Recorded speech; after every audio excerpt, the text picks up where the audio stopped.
For so many of us, Monday night meant one thing: the couch, the remote, and Murphy Brown. She wasn't just a character. She was the smartest person in the room, and somehow she made us feel smarter too.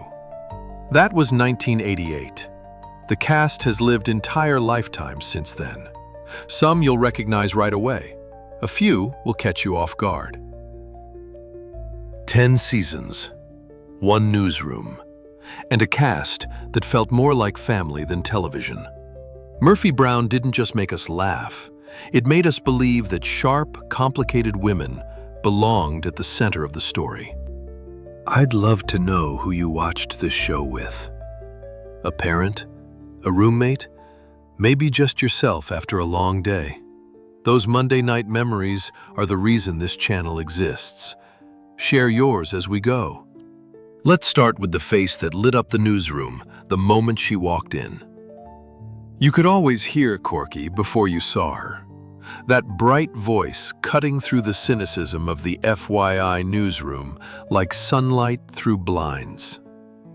Faith Ford was just 24 when she stepped into the role of Corky Sherwood, a former Miss America turned reporter, cheerful to the bone and completely unafraid of Murphy's glare. Corky wasn't naive. She chose optimism. And for viewers who carried heavy days into Monday nights, that choice meant everything. Before Murphy Brown, Ford came from the soap opera world. She'd played roles on Another World and One Life to Live. Nobody expected the young Southern actress from Pineville, Louisiana, to earn an Emmy nomination in her very first season. But she did, earning a total of 5 nominations over the 10-year run. She was 24 then.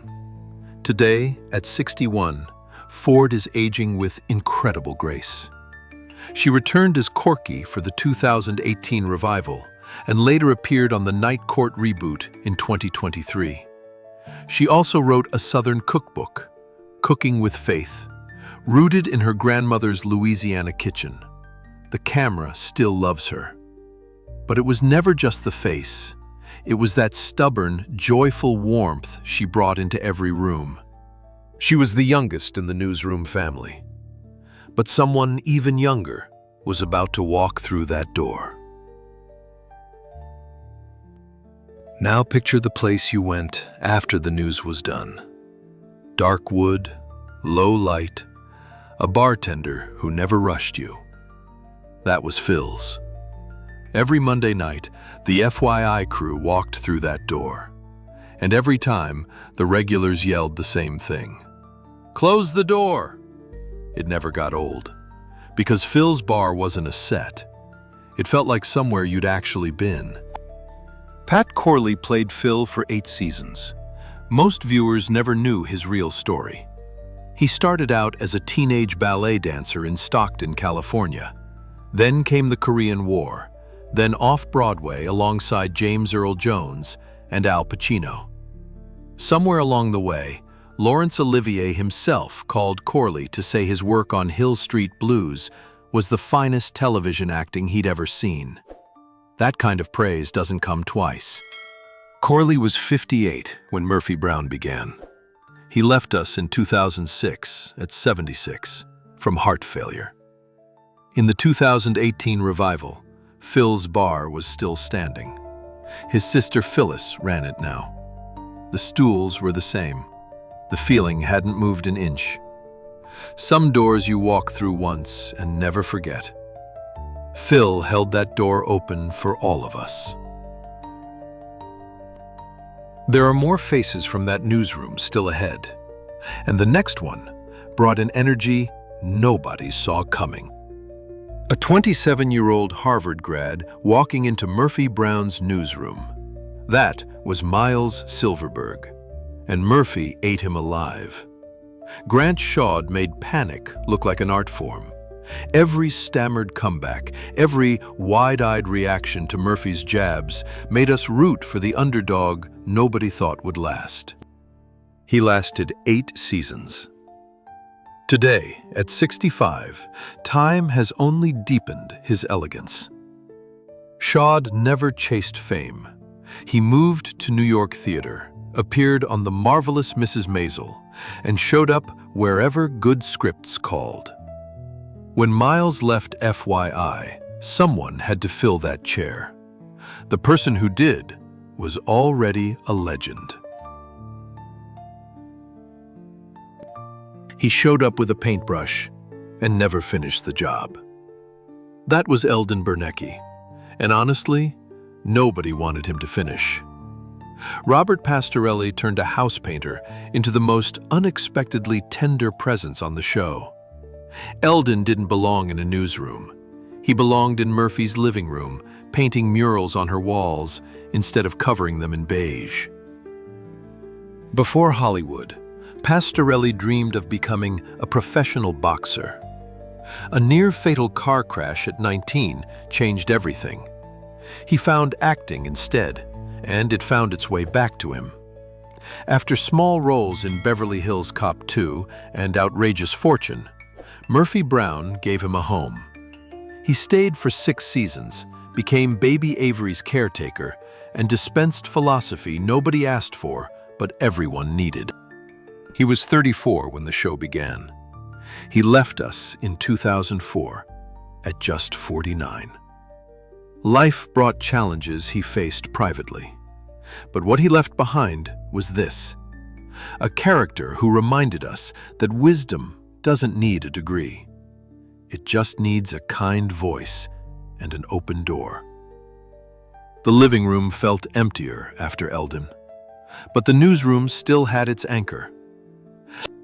If these faces are bringing something back for you, I'm right there with you. There's more ahead.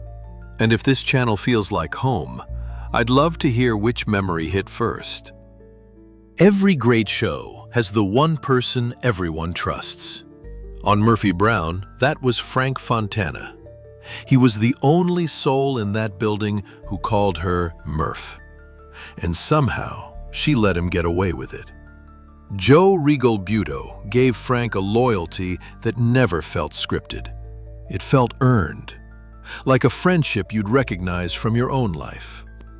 What most fans never knew is that Regalbuto was drafted during the Vietnam era. He filed as a conscientious objector and served at NYU Medical Center instead. That quiet conviction shaped everything he brought to the screen. After Murphy Brown, he stepped behind the camera. He directed over 20 episodes of the show, then moved on to direct Friends, George Lopez, and Wizards of Waverly Place. He was 39 when the series started. Today, at 76, he still carries the same spark we remember. He lives in Santa Monica with his wife Rosemary. They've been married since 1972. Over 50 years. In 2024, he appeared in the comedy film Rock and Doris at the Palm Springs International Comedy Festival. Still working, still showing up. Frank was the friend who never left. But there's one person Murphy herself could never out-argue. The newsroom held strong for 8 seasons. But when Miles walked away, only one kind of person could step in. And she'd already made history before Murphy Brown ever called. Who replaces the irreplaceable? That was the question when Miles left FYI. The answer walked in wearing decades of brilliance and a smile that dared anyone to keep up. Lily Tomlin joined Murphy Brown in season 9 as Carter-Shepley. And the newsroom didn't just survive, it shifted. By then, Tomlin had already done what no woman before her had managed. In 1977, she became the first woman to perform a solo show on Broadway. She'd earned an Oscar nomination for Nashville. She'd made Steve Martin share the screen in All of Me. Ernestine, the telephone operator, had made her a household name on Laugh-In a full generation earlier. Carter-Shepley was simply the latest stop on a road that never slowed down. She was 57 when she arrived on the show. Today, At 86, Tomlin wears every year beautifully. 7 seasons of Grace and Frankie alongside Jane Fonda made her essential to a whole new audience. In 2025, she appeared at Chicago Shakespeare Theater for the premiere of Billie Jean. She's been married to writer Jane Wagner since 2013. Their partnership spans over 50 years. Some performers fill a room. Tomlin fills an era. But the heart of that newsroom belonged to someone who never raised his voice once. 40 years from now, if someone asks what dignity looked like on television, you could point to Jim Dial. Straight back, measured voice. A man who believed the news meant something and refused to let anyone forget it. Charles Kimbro didn't play Jim Dial. He became him. Before the show even started filming, Kimbro wrote an entire biography for the character. That's the kind of actor he was. Long before Murphy Brown, Kimbro earned a Tony nomination for Stephen Sondheim's Company on Broadway in 1971. He voiced the gargoyle Victor in Disney's The Hunchback of Notre Dame. He returned for all 10 original seasons and came back once more for the 2018 revival. 3 episodes, enough to remind everyone what they'd been missing. He was 52 when the series premiered. He left us in January 2023 at 86. Creator Diane English said he brought credibility to the role. Not a caricature, not a punchline, the real thing. His wife, actress Beth Howland from the sitcom Alice, had passed before him in 2015. The two had shared a stage decades earlier in Sondheim's Company. Some bonds start in the wings and never really end. Jim Dial held the line. But there is one face that held everything together. We've walked through the newsroom. We've sat at Phil's bar. We've watched them grow. And we've said goodbye to some we'll never forget. But there's one name this whole story has been building toward. And she's still here. Before Murphy Brown, television had a rule. Women could be funny, or they could be smart. Not both. Candice Bergen walked onto a CBS soundstage in 1988 and broke that rule so completely that nobody bothered putting it back together. Murphy Brown wasn't likable in the easy way. She was difficult, brilliant, impatient, and absolutely certain she belonged at the top. That's what made her matter. She didn't ask for a seat at the table. She built the table. Bergen was 42 when the pilot aired. She'd already earned an Oscar nomination for Starting Over and a BAFTA nod for Gandhi. But Murphy was the role that changed everything. 5 Emmy Awards, 2 Golden Globes, a cultural moment in 1992 when a sitting vice president argued with a fictional character on national television. And Murphy won. What most people don't know is that Bergen nearly chose a different life entirely. She studied photography. She worked as a photojournalist. She could have disappeared behind the lens. Instead, she stood in front of it and gave a generation of women permission to be unapologetically themselves. Today, at 80, Candice Bergen radiates the same warmth decades later. In recent years, she continued her stage and screen work.